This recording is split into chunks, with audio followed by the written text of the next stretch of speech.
Shalom, kita bertemu lagi dalam program Saat Teduh Daku Satu Jam Penyaku bersama saya Ken Tolo. Sebelum kita merenungkan firman Tuhan, mari kita mengawalinya di dalam doa. Mari kita berdoa. Bapa di surga, kami mengucap syukur untuk kasih karunia-Mu bagi kami, sehingga pada saat ini Engkau berikan kepada kami kesempatan untuk bisa memuliakan-Mu dan saling berbagi firman Tuhan. Kiranya firman Tuhan ini oleh kerja Roh Kudus-Mu menjadi berkat bagi hidup kami untuk memuliakan Engkau selama-lamanya. Dalam nama Tuhan Yesus, Tuhan dan Juru Selamat kami bersyukur dan berdoa. Amin. Rekan-rekan pemuda semua, saya mengajak kita mengawali renungan firman Tuhan ini dengan sebuah kisah nyata yang saya temukan ketika menyiapkan renungan ini. Saya ingin berbagi sebagai pengantar dari renungan ini. Ada seorang wanita Kristen, seorang perempuan Kristen, seorang gadis Kristen. Dia sedang menggumuli untuk mencari pasangan hidupnya. Dia menceritakan satu kali di hari Natal, di satu tahun, ketika dia dan keluarganya merayakan Natal. Dia merasa perayaan Natal saat itu bersama keluarganya seperti sebuah persidangan terhadap dia. Dia merasa diinterogasi dengan pertanyaan, kapan menikah? Padahal saat itu dia berusia 25 tahun dan dia belum punya pacar. Bukannya dia tidak mau mempunyai pacar dan menikah, tapi memang dia sudah menggumulkan hal ini. Ketika dia berusia 23 tahun, dia artinya 2 tahun sebelum Natal itu, dia sudah sungguh-sungguh berdoa kepada Tuhan. Karena saat dia berumur 23 tahun, dia berdoa sambil menangis di hadapan Tuhan untuk memohon Tuhan memberikan kepada dia pasangan hidup. Dan pada saat itu dia mulai merasa cemburu, merasa iri hati, merasa kesepian ketika melihat teman-temannya pergi berjalan-jalan dengan pasangan hidup mereka, dengan pacar mereka, sedangkan dia belum memiliki pacar. Dia iri hati terhadap teman-temannya dia. Dan pada saat itu juga dia mulai membaca buku-buku tentang bagaimana mencari pasangan hidup yang berkenan kepada Tuhan. Dia membaca buku misalnya Lady in Waiting dan di situ dia belajar untuk bagaimana menggumuli atau menantikan pasangan yang Tuhan berikan kepada dia. Tetapi itu tidak cukup untuk membuat dia merasa tenang. Dia terus merasa kesepian yang melanda dia begitu hebatnya sampai semua teori-teori yang dia baca di buku itu seolah-olah tidak berlaku. Dia terjebak dalam kehidupan yang self-centeredness, kehidupan yang berpusat kepada diri sendiri. Sedangkan pihak lain, dia sadar bahwa dia harus hidup sebagai seorang anak Tuhan. Dia mesti hidup secara God-centered, hidup yang berpusat kepada Tuhan. Ini bagi dia sebuah pergumulan yang tidak mudah. Dia terus bergumul dengan Tuhan, bergumul sampai satu saat ada satu peristiwa terjadi dalam hidupnya, dan dia mulai sadar bahwa ketika dia mencari pasangan hidup itu bukan hanya sekedar untuk hidup bersama, untuk berbagi kebutuhan hidup bersama, untuk membangun rumah bersama, bukan sekedar itu, tetapi dia mesti mencari pasangan hidup yang mendukung dia untuk sebagai partner yang membangun kerajaan Allah di tengah dunia ini. Di saat ini dia mulai sadar bahwa walaupun dia masih sendiri, tetapi singleness itu bukanlah sebuah tuntutan. Tapi ketika dia masih sebagai seorang yang single, itu kesempatan dia untuk berkarya bagi Tuhan. Ada satu cerita yang besar dari Allah dalam hidup dia yang mesti dia kerjakan. Ya teman-teman muda sekalian, cerita ini ketika saya mengambil cerita ini untuk pengantar renungan kita, saya teringat di dalam Alkitab bahwa kalau kita melihat Alkitab itu seperti mengisahkan tentang seorang bapa yang mencari mempelai bagi anaknya. saya ajak kita membaca beberapa ayat firman Tuhan untuk mengajak kita merenungkan bagian ini. Kenapa saya katakan bahwa kisah Alkitab itu seperti cerita ya, seorang bapak yang mencari mempelai. Di dalam Kejadian pasal 2 ayat 24, di situ firman Tuhan berkata, sebab itu seorang laki-laki akan meninggalkan ayahnya dan ibunya dan bersatu dengan istrinya, sehingga keduanya menjadi satu daging. Ayat ini diulangi di dalam Efesus 5 ayat 31 dan 32. Efesus 5, 31, 32 berkata begini, sebab itu laki-laki akan meninggalkan ayahnya dan ibunya dan bersatu dengan istrinya, sehingga keduanya itu menjadi satu daging. Rahasia ini besar, tetapi yang aku maksudkan ialah hubungan Kristus dan jemaat. Dan ayat dalam Wahyu 19 ayat 7, firman Tuhan berkata, marilah kita bersukacita dan bersorak-sorai dan memuliakan Dia, karena hari perkawinan anak domba telah tiba dan pengantinnya telah siap sedia. Dan dalam 2 Korintus 11 ayat 2, firman Tuhan berkata seperti ini, sebab aku cemburu kepada kamu dengan cemburu ilahi, karena aku telah memperkenankan kamu kepada satu laki-laki untuk membawa kamu sebagai perawan suci kepada Kristus. Nah, teman-teman muda, saudara, ya, kita lihat dari Alkitab, dari Kejadian sampai di tengah Alkitab bahkan sampai Wahyu mengisahkan hal yang sama. Itu berarti poin ini sangat penting, ya. Di awal kitab Kejadian kita bicara tentang keluarga, di tengahnya juga bicara tentang bagaimana jemaat itu diperkenankan kepada Kristus, dan di bagian akhir dari kitab Wahyu disebut tentang perkawinan anak domba. Artinya bahwa hal ini sangat penting, ya, mengisahkan seorang bapak yang mencari mempelai bagi anaknya.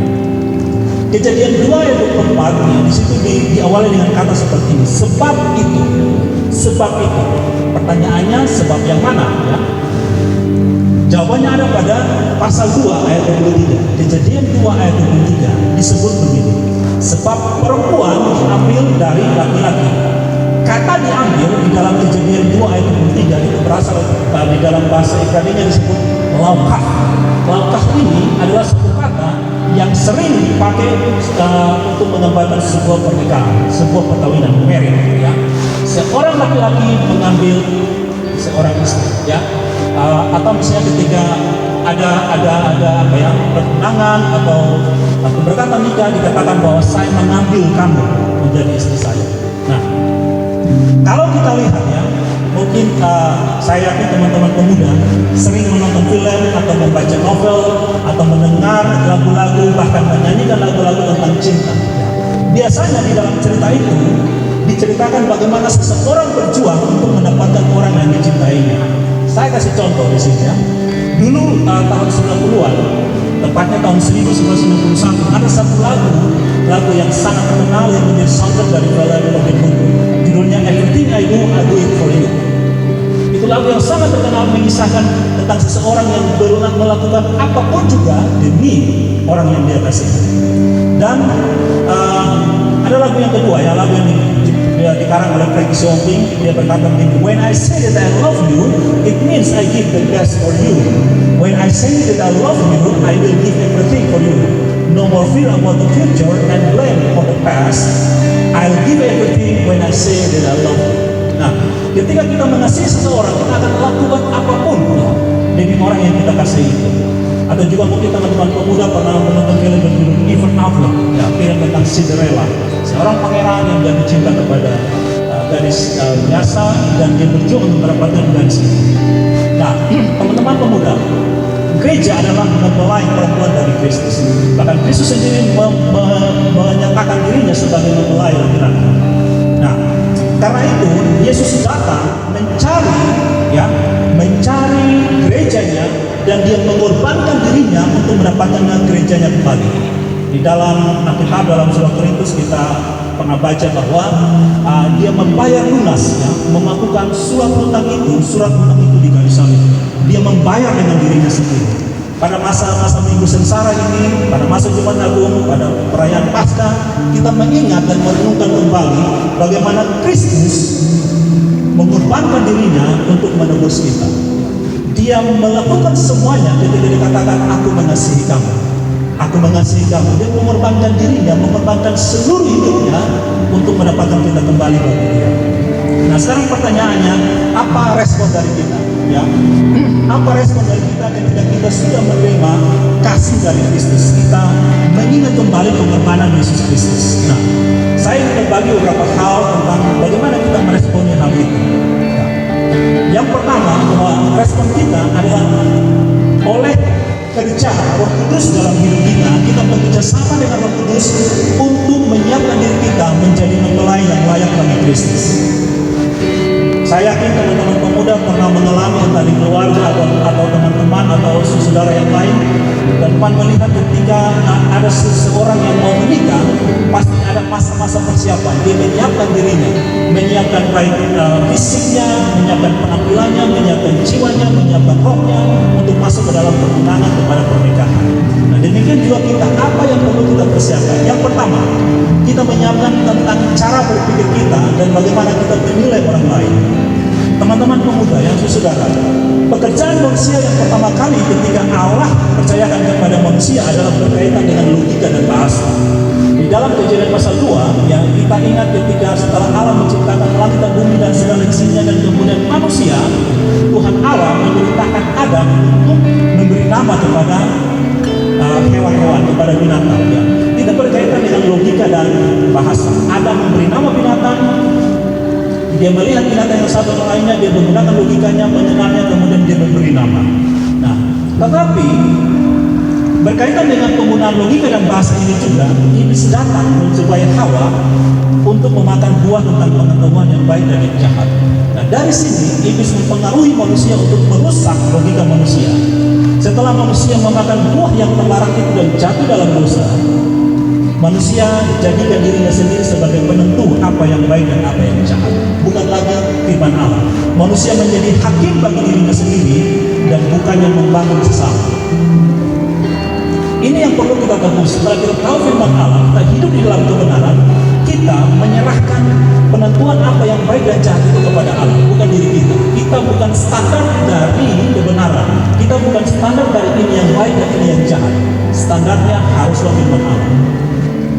Yang kedua, kalau yang pertama adalah kita menembus cara kita berpikir dan menilai orang lain. Yang kedua adalah bagaimana kita membangun sesama.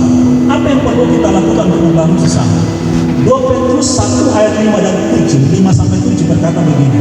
Justru karena itu, kamu harus dengan sungguh-sungguh berusaha untuk menambahkan kepada imanmu kebajikan, dan kepada kebajikan pengetahuan, dan kepada pengetahuan penguasaan diri, kepada penguasaan diri ketekunan, dan kepada ketekunan kesalehan, dan kepada kesalehan kasih akan saudara-saudara, dan kepada kasih akan saudara-saudara kasih akan semua orang. Ini seperti sebuah tingkatan. Kita akan sangat sulit mengasihi semua orang kalau kita tidak membangun diri kita dari membangun iman, kebajikan, pengetahuan, penguasaan diri, ketekunan, kesalehan, dan kasih akan saudara-saudara. Setelah kita sudah membangun semua itu, baru kita bisa mengasihi semua orang. Mengasihi semua orang artinya membangun dia. Nah, biasanya dan umumnya pasti teman-teman saudara sering melihat ada orang-orang yang tidak membangun dirinya dengan tahapan ini: iman, pengetahuan, penguasaan diri, ketekunan, kesalehan, kasih akan saudara, berkasih akan semua orang.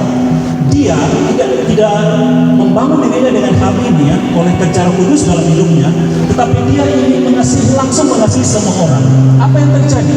Yang terjadi adalah ketika dia berhadapan dengan orang lain, dia bukan berfokus untuk membangun orang lain, tetapi dia sibuk dengan dirinya sendiri. Orang-orang seperti ini akan sulit untuk melayani Tuhan di gereja. Orang-orang seperti ini akan sulit bekerja dalam pelayanan publik yang berurusan dengan manusia. Kenapa? Karena ketika dia berhadapan dengan orang, dia akan membangun self-defense mechanism.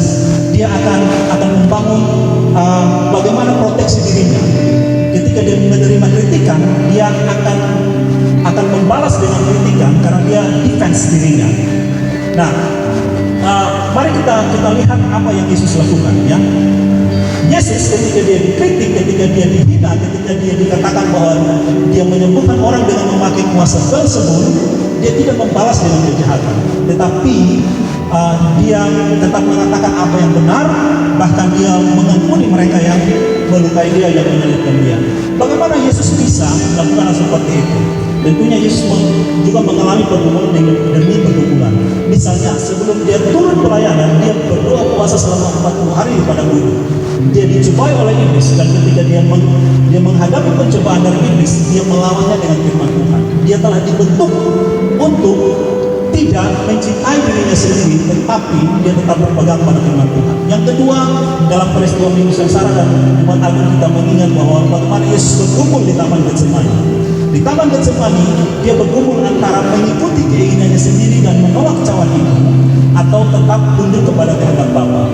Dan pada akhirnya kita tahu dia tunduk pada kehendak Bapa. Sehingga ketika dia berhadapan dengan Via Dolorosa, jalan sengsara, dia tetap fokus kepada Tuhan. Yesus tidak membangun self-defense mechanism, tetapi dia tetap tunduk kepada firman Tuhan. Dia tunduk kepada kehendak Bapanya di surga. Bagian yang terakhir, teman-teman dan saudara semua, teman-teman pemuda, kita bisa membangun sesama, kita bisa mengasihi sesama kalau kita mengalami apa yang saya sebut sebagai the end of me, ya, akhir dari aku, mematikan ego, ya, mematikan keinginan-keinginan sendiri, baru kita bisa mengasihi orang lain. Dan kalau kita sudah mengalami yang namanya the end of me, kita akan mengasihi orang lain bahkan sampai kita terluka. Mengasihi orang lain pasti kita akan terluka. Kita akan mungkin ditolak, kita mungkin akan disakiti. Kalau kita ingin mengasihi semua orang, ya kita belajar dari Yesus ketika dia mengasihi orang lain, dia sendiri akibatnya terluka oleh kasihnya itu. Bahkan Yesus pernah berkata dalam Yohanes 15 ayat 13, tidak ada kasih yang lebih besar dari kasih seseorang yang memberikan nyawanya bagi sahabat-sahabatnya, mengasihi sampai terluka.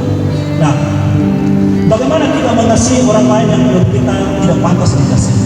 Itu sebuah pergumulan.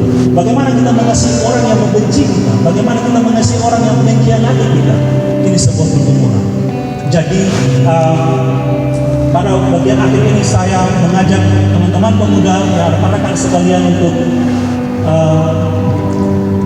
kita sungguh-sungguh merenungkan bagian ini tentang bagaimana kita dibangun oleh Tuhan, dibangun di dalam Tuhan, dibangun di dalam firman Tuhan, untuk kita seperti kata Yesus, menyangkal diri, memikul salib dan mengikut Tuhan. Dan kita ingat, karena kita adalah mempelai Kristus, maka kita sungguh-sungguh mempersiapkan diri kita, mempersiapkan hidup kita menjadi mempelai yang layak bagi Kristus. Kita memiliki karakter ilahi yang berkenan kepada Tuhan. Yang kedua, kita ingat bahwa Kristus telah mengorbankan dirinya, dan dia mengaruniakan Roh Kudus bagi kita untuk mempersiapkan kita layak menjadi mempelai bagi Kristus. Dan bagian yang ketiga adalah salah satu bagian dari kita mempersiapkan diri kita untuk menjadi mempelai yang layak bagi Kristus adalah kita turut bekerjasama dengan Roh Kudus yang bekerja dalam hidup kita, yang menggerakkan hidup kita untuk hidup dalam kasih. Kita mengasihi orang lain sampai terluka, dan kita mengalami yang disebut dengan the end of me, mematikan seluruh ego-ego kita, kita korbankan ego kita untuk kemuliaan Kristus dan untuk membangun sesama. Kiranya renungan yang singkat ini menjadi berkat bagi kita untuk terus bertumbuh di dalam Kristus, dan dengan kita bertumbuh di dalam Kristus, kita akan membangun sesama dan memuliakan Tuhan Allah kita. Mari kita berdoa. Bapak di surga, kami bersyukur untuk renungan saat ini. Kiranya renungan ini memuliakan Tuhan dan menjadi berkat bagi kami semua terus bertumbuh di dalam Tuhan, sampai kami mengasihi Tuhan sungguh-sungguh dan mengasihi sama kami, membangun sama kami, meskipun kami terluka, meskipun kami mengalami berbagai pergumulan hidup. Kami telah belajar untuk mengasihi karena Yesus telah memberikan teladan mengasihi sampai terluka. Terpujilah nama-Mu, dalam nama Tuhan Yesus Kristus kami berdoa dan bersyukur. Amin. Demikian renungan saat teduh bersama GSC. Silakan subscribe dan kita akan bertemu minggu depan. Tuhan Yesus memberkati. Shalom.